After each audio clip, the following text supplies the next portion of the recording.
Ici, si je veux résoudre algébriquement ce système d'inéquations, je ne peux pas. Je sais résoudre un système d'équations. Qu'est-ce que je vais faire?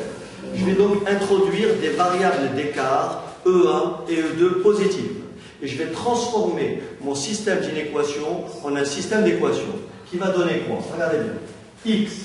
Base, au début, c'était E2. Pardon. Les variables hors base, c'était X et Y.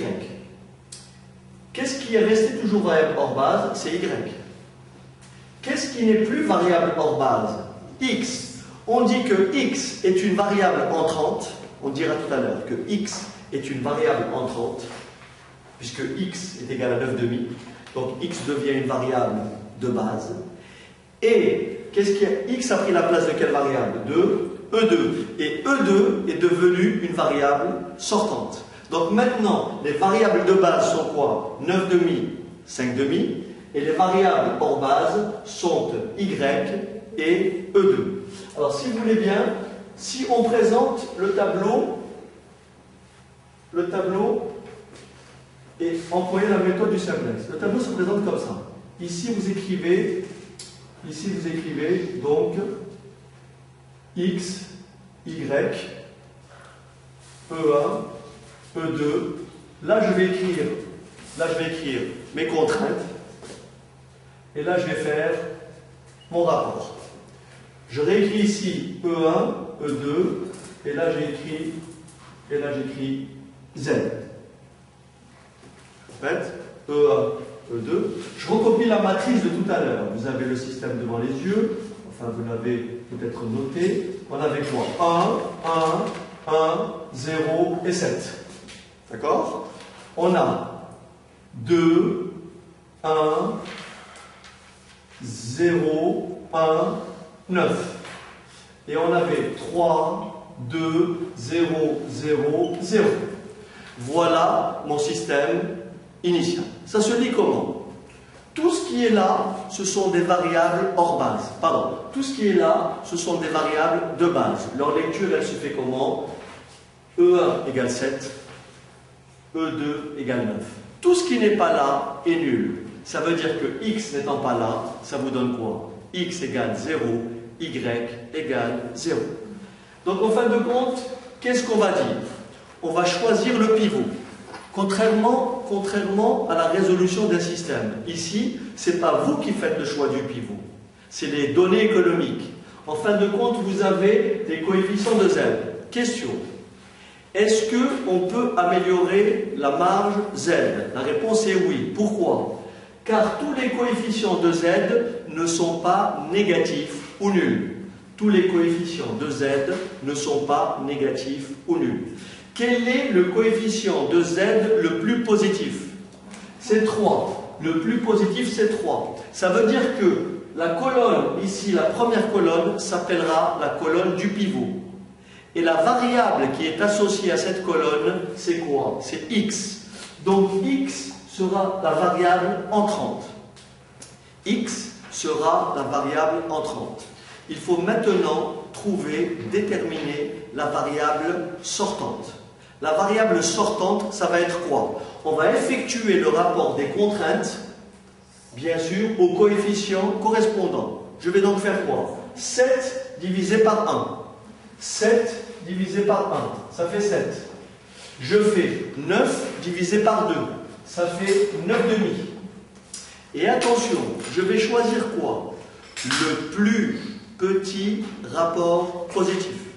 Je vais choisir le plus petit rapport positif. Le plus petit rapport positif, c'est 9,5.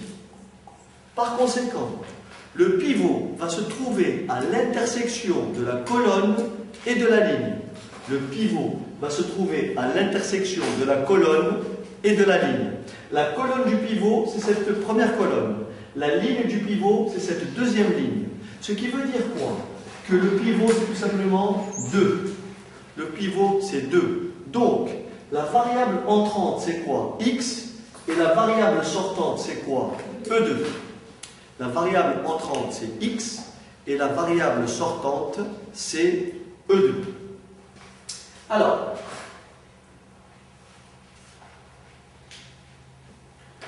On va continuer en appliquant, donc maintenant en fin de compte, j'aurais pu continuer à résoudre mon système précédemment et en fin de compte réitérer à chaque fois, c'est ce qu'on appellera une itération, réitérer à chaque fois le même souci, à chaque fois se poser la question de savoir est-ce que z est à l'optimum, est-ce que tous les coefficients de z sont négatifs ou nuls. Si c'est le cas, vous aurez atteint ainsi l'optimum. Donc on va dire ceci, ici x va entrer dans la base et E2 va en sortir.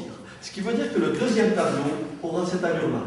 Donc, en fin de compte, ici, j'aurai E1, là, j'aurai X, et ici, plus bas, j'aurai effectivement Z. Alors, voilà. Donc, X. On va bien sûr départager les deux tableaux. Hein, on va faire un peu voilà, plus net. Alors, si vous voulez bien, on va appliquer exactement ce qu'on a dit tout à l'heure. Le pivot, c'est 2. Donc on va faire quoi? On va diviser la ligne du pivot par le pivot. Okay.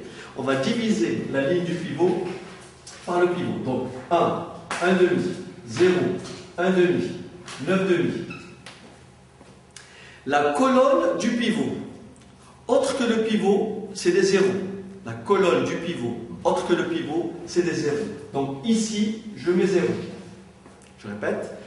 On divise la ligne du pivot par le pivot, d'accord? Et la colonne du pivot, autre que le pivot, vous mettez des zéros. Et qu'est-ce qu'on a dit? Chaque fois qu'une ligne, la ligne du pivot, croise une colonne en zéro, on recopie la colonne. Donc là, je peux recopier cette colonne. D'accord? Je peux recopier cette colonne. Tous les autres éléments, je les calcule à l'aide de la méthode du rectangle. Tous les autres éléments, je les calcule à l'aide de la méthode du rectangle. Alors on y va. Alors ici, ça fait donc 1 moins 1 demi. 1 moins 1 demi, ça fait 1 demi. Ici, 2 moins 3 demi. 4 demi moins 3 demi, ça fait 1 demi. Ici, ça fait 0 moins 1 demi.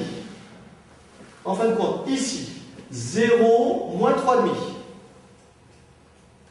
Ici, le rectangle, il est là. C'est 7 moins 9 demi. 14 demi moins 9 demi, 5 demi. Et enfin, 0, 0, le rectangle il est là, 0 moins 27 demi. Il faut savoir, ici, vous aurez toujours une valeur négative. Mais en fin de compte, quand vous allez prendre la valeur finale, ça sera l'opposé de la valeur inscrite ici. Qu'est-ce qu'on lit? On lit que, cette fois-ci, x égale 9 demi. E1 égale 5 demi. Y égale 0, puisque Y est une variable hors base. E2 égale 0, puisque E2 est une variable hors base.